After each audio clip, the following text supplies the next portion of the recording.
స్నేహితులారా, ఈ సమయాన్ని బట్టి దేవునికి వందనాలు తెలియజేస్తూ ఉన్నాను. ప్రేమపూర్వకముగా మిమ్మల్ని అందరినీ వాక్య ధ్యానంలోనికి ఆహ్వానిస్తూ ఉన్నాను. మనుషులకు కనబడవలెనని అనే ఆలోచనను మీతో కూడా పంచుకోవడానికి ఇష్టపడుతూ ఉన్నాను కనుక దేవుని యొక్క వాక్యమును మీరు ముగింపు వరకు ఆలకించాలని మీ కుటుంబ సభ్యులతోనూ తోటి విశ్వాసులతోనూ ఈ వీడియో షేర్ చేసుకోవాలని మీ ప్రార్థన మనవులు తెలియజేయండి. నమ్మకంగా మీ కొరకు ప్రార్థిస్తాము. ఈ వీడియో మీ ఆధ్యాత్మిక జీవితములకు ఉపయోగకరంగా ఉంది అని మీకు అనిపిస్తే దయచేసి ఈ ఛానల్ను సబ్స్క్రైబ్ చేసుకునవలసినదిగా మనవి చేస్తూ ఉన్నాను. లేఖనము మత్తయి సువార్త 6వ అధ్యాయం 1వ వచనము, మనుషులకు కనబడవలెనని వారి ఎదుట మీ నీతి కార్యము చేయకుండా జాగ్రత్త పడుడి. స్నేహితులారా, మనందరము రెండు ముఖములను, రెండు ధోరణులను, రెండు జీవిత విధానములను కలిగినటువంటి వారంగా ఉంటాం. అందరి ముందు మన ముఖము ఒక రీతిగా ఉంటుంది, మన ప్రవర్తన ఒక రీతిగా ఉంటుంది, మన క్రియలు ఆలోచనలు ఒక రీతిగా ఉంటవి.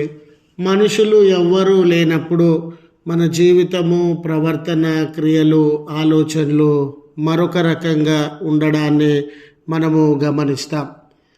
అయితే మనము ఎలాంటి వ్యక్తిత్వం కలిగినటువంటి వారము, మన నిజ స్వరూపము ఏమిటి అనేది ప్రశ్న లేవనెత్తగలిగితే, ఎవ్వరూ లేనప్పుడు, మన చుట్టూ ప్రజలెవరూ లేనప్పుడు మనం ఏ రీతిగా ఆలోచిస్తామో, ఏ రీతిగా ప్రవర్తిస్తామో అదే మన నిజ స్వరూపము.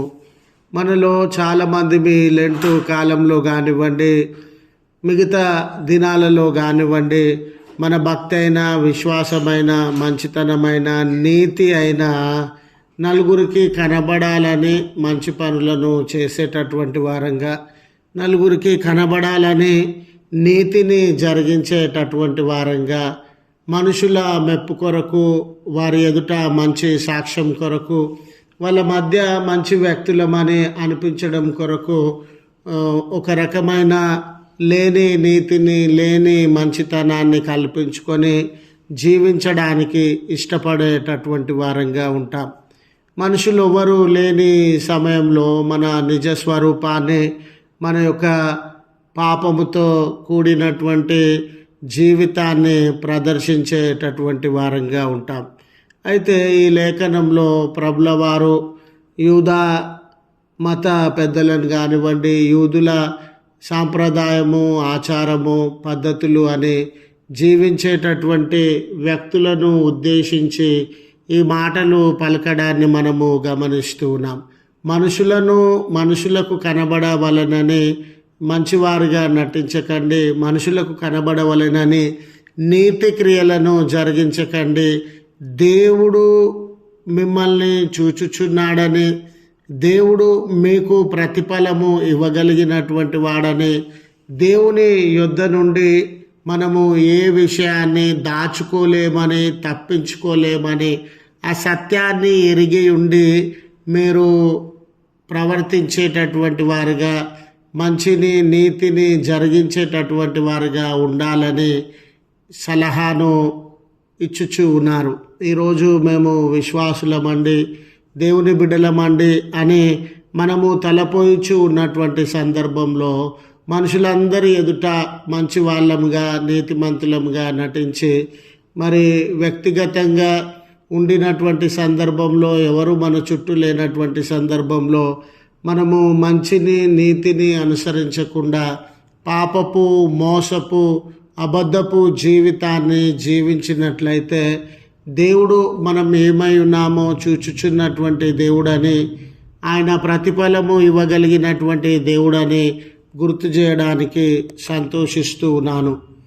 కాబట్టి దేవుడు చూస్తున్నాడనేటటువంటి స్పృహ, దేవుడు ప్రతిఫలము ఇవ్వగలడు అన్న ఆలోచనతో మీరు జీవించేటటువంటి వారుగా ఉండాలని ప్రభుల వారు మనకు పిలుపును అందిస్తూ ఉన్నారు. ఈ కోణంలో మీరు చూడండి, అపోస్తుల కార్యములు 10వ అధ్యాయంలో కొర్నేలి ఉండినడండి.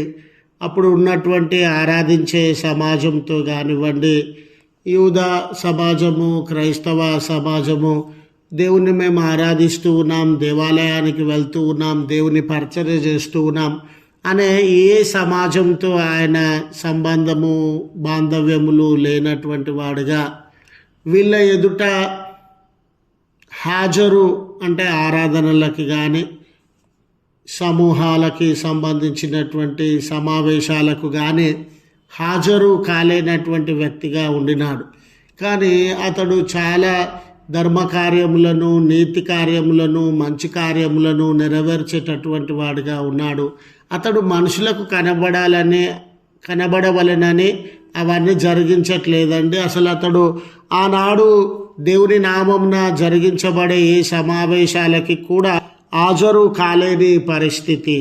అతడు వ్యక్తిగతంగా దేవుని మీద భయభక్తులు కలిగి ఎవరికో కనబడాలని కాదు, కానీ దేవుడు నన్ను మంచి చేయమన్నాడు, దేవుడు మంచి మార్గాన్ని చూపించినాడు, దేవుడు మంచి క్రియలయందు ఆసక్తి కలిగిన దేవుడు, ఆయన ప్రతిఫలం ఇచ్చే దేవుడు అని నీతిగా జీవించినప్పుడు దేవుడు అతన్ని పిలిచి అతని అందు శ్రద్ధ కలిగి అతనికి బోధింపవలెనని ఆజ్ఞనిచ్చి అతని భక్తి విశ్వాసము ఎదగడంలో కృప చూపినటువంటి దేవుడుగా ఉండినాడు.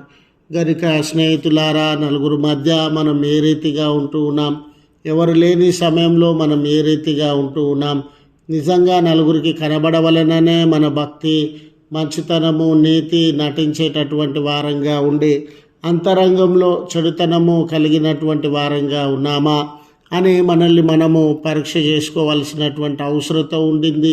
ఇక్కడ మనం సత్యము గ్రహించవలసినది ఏమిటంటే, ప్రభువునకు మరుగైనది ఏదీ లేదు. ఆయన సమస్తము ఎరిగినటువంటి వాడు, ఎరిగి ఉండడమే కాదు ఆయన ప్రతిఫలం ఇవ్వగలిగిన వాడు అని గుర్తు చేస్తూ ఈ మాటలను ముగిస్తూ ఉన్నాను. ప్రార్థించుదాము. కృపగల తండ్రి, ప్రేమగల మా దేవాన్ని పరిశుద్ధ ఉన్నతమైన నామమునకు వందనాలు.